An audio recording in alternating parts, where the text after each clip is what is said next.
नमस्कार, स्वराज एक्सप्रेस आप देख रहे हैं और मैं हूं आपके साथ काजल दुबे। आपको सीधे लिए चलते हैं राजधानी रायपुर, जहां एम्स का दूसरा दीक्षांत समारोह आयोजित हो रहा है, जिसमें राष्ट्रपति द्रौपदी मुर्मू शामिल हुई है। देखिए सीधी तस्वीरें। से जुड़े होते हैं। मैं समझती हूं कि आपको इस जिम्मेदारी का बोध है तथा अपने उत्तरदायित्व का निर्वाह आप पूरी तन्मयता से एवं क्षमता के साथ करेंगे। मेडिकल प्रोफेशनल्स के तौर पर आप प्रायः ऐसे परिस्थितियों से गुजरते हैं जो बहुत चुनौतीपूर्ण होती है। उनका सामना करते लिए आप अपने भावनाओं पर नियंत्रण करना सीख लेते हैं। भावुकता से मुक्त होकर कार्य करने और संवेदनशीलता की कमी होने के बीच बहुत थोड़ा सा फैसला होता है। दुनिया के अनेक प्रतिष्ठित एवं श्रेष्ठ चिकित्सकों ने मेडिकल प्रोफेशनल्स को मानवीय मूल्यों के साथ काम करने की सलाह देते हैं। उनमें डॉक्टर फ्रांसिस वेल्ड पिवानी का नाम बहुत महत्वपूर्ण है। उनका the care of the patient नामक लेख विश्व के कई चिकित्सा संस्थानों में विद्यार्थियों को पढ़ने की सलाह दी जाती है। इस लेख में उन्होंने लिखा है, and I quote, the treatment of a disease may be entirely impersonal, the care of a patient must be completely personal, unquote. मैं समझती हूं कि जब आपने ये कार्य क्षेत्र चुना होगा तो आपके मन में दया, करुणा और संवेदना के आदर्श रहे होंगे। आपको हमेशा याद रखना है कि ये मानवीय मूल्यों हमको मजबूत बनाते हैं। इसीलिए हमेशा अपने कार्य क्षेत्र में इन जीवन मूल्यों के साथ काम करें। इससे आपको कार्य क्षेत्र में सफलता मिलेगी तथा आपका जीवन सार्थक होगा। देवियों और स्वजनों, देश के सभी नागरिकों तक स्वास्थ्य सेवा पहुंचाने के लिए भारत सरकार निरंतर प्रयास कर रही है। पिछले एक दशक में देशवासियों को यूनिवर्सल हेल्थ कवरेज प्रदान करने के लिए अनेक कदम उठाए गए हैं। आयुष्मान भारत योजना के अंतर्गत आप 17 वर्ष से अधिक उम्र के नागरिक भी लाभान्वित हो रहे हैं। प्रधानमंत्री भारतीय जन औषधीय परियोजना से लोगों को सस्ती और गुणवत्तापूर्ण दवाई उपलब्ध हो रही है। पिछले 10 वर्षों में मेडिकल कॉलेजेस और एमबीबीएस तथा पीजी की सीटों में भी बढ़ोतरी हुई है। नए एम्स भी स्थापित किए गए हैं। एम्स संस्थान कम खर्चों में अच्छी हेल्थ केयर सर्विसेज एवं मेडिकल एजुकेशन देने के लिए जाने जाते हैं। एम्स संस्थानों के साथ देशवासियों को विश्वास जुड़ा हुआ है। इसीलिए बहुत बड़ी संख्या में लोग दूर दूर एवं एम्स के इलाज करने के लिए आते हैं। जिस डॉक्टर के साथ एम्स का नाम जुड़ा होता है, उसके प्रति मरीजों में सम्मान की भावना बढ़ जाती है। मुझे ये जानकर हर्ष होती है कि एम्स रायपुर भी इसी परंपरा को आगे बढ़ा रहे हैं। वर्ष 2012 में स्थापित इस संस्थान ने अपनी कुछ वर्षों की यात्रा में ही बहुत प्रतिष्ठा अर्जित की है।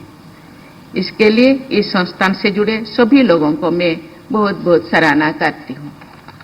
मुझे बताया गया है कि चिकित्सा एवं लोक कल्याण के लिए एम्स रायपुर द्वारा कई कार्य किया जा रहा है। यह संस्थान राष्ट्रीय एवं अंतर्राष्ट्रीय सहयोग के साथ कुपोषण का उन्मूलन करने के लिए कार्य कर रहा है। यहाँ के सिकल सेल क्लिनिक में मरीजों को इलाज प्रदान किया जाता है। सिकल सेल मरीजों की पहचान के लिए जागरूकता शिविर भी आयोजित किए जाते हैं। हम एक ऐसे दौर से गुजर रहे हैं जिसमें आधुनिकतम टेक्नोलॉजीज हमारे जीवन को बहुत तेज गति से प्रभावित कर रही है। सुदूर क्षेत्र के लोग के कल्याण के लिए इन आधुनिकतम टेक्नोलॉजीज का उपयोग किया जा सकता है। ये वर्ष की बात है कि एम्स रायपुर इस दिशा में प्रयासरत है। मुझे बताया गया है कि एम्स रायपुर आर्टिफिशियल इंटेलिजेंस संचालित क्लिनिकल डिसीजन सपोर्ट सिस्टम पर काम कर रहा है। इसके माध्यम से दूर दराज के क्षेत्र के डॉक्टरों को आपातकालीन स्थितियों में रियल टाइम मदद प्रदान की जाएगी। एम्स रायपुर द्वारा किए जा रहे इन कार्य से सामुदायिक स्वास्थ्य में सुधार होगा तथा नागरिकों का जीवन बेहतर होगा। मुझे आशा है कि आने वाले समय में ये संस्थान जनहित के कार्यों में और बेहतर होगा। प्रिय विद्यार्थियों, हमने वर्ष 2047 तक एक विकसित राष्ट्र बनने का लक्ष्य रखा है। आपकी पीढ़ी के द्वारा किए गए कार्य इस राष्ट्रीय संकल्प को सिद्ध करने में निर्णायक भूमिका निभाएंगे। आपको वंचित वर्गों की सेवा के कार्य को प्राथमिकता देनी होगी। जो लोग साधन संपन्न होते हैं उनके पास अनेक विकल्प हो सकते हैं, लेकिन वंचित वर्ग के लोगों की आशाएं आप पर ही टिकी होती है।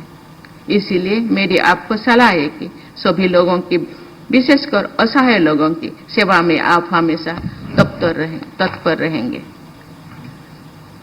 विद्यार्थी जीवन से पेशेवर जीवन में कदम रखना एक महत्वपूर्ण बदलाव है, लेकिन आप अपने ज्ञान को बढ़ाते रहने का उत्साह हमेशा बनाए रखें।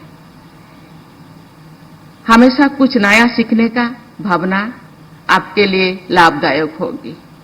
अपने कौशल का विकास करते रहें। एम्स के डॉक्टरों और विद्यार्थियों से ये आशा की जाती है कि आधुनिक पद्धतियों को अपनाने के लिए हमेशा सक्रिय रहना चाहिए। प्रिय विद्यार्थियों, मैं और एक महत्वपूर्ण बात पर आपका ध्यान आकर्षित करना चाहूंगी। कोई अवसर पर आप तनावपूर्ण वातावरण में सेवा कार्य करेंगे। अपने स्वास्थ्य की उपेक्षा ना करें, उसका ध्यान रखें। मरीजों में विश्वसनीयता बढ़ाने एवं उनका बेहतर इलाज करने के लिए आपका स्वस्थ रहना तथा स्वस्थ दिखाना अत्यंत आवश्यक है। मैं आशा करती हूं कि आप जीवन पर्यंत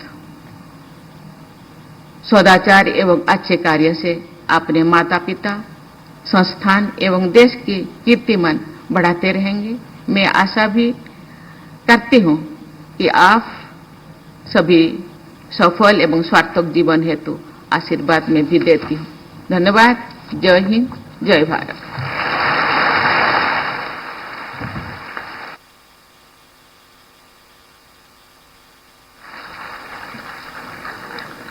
माननीय मुख्य अतिथि जी, आपके इन शब्दों के लिए मैं आपका आभार व्यक्त करती हूं। इस गरिमामय सभा का समापन हम राष्ट्रगान से करेंगे। मान्यजनों, आपसे निवेदन है कि राष्ट्रगान के लिए अपने अपने स्थान पर खड़े हो जाएं।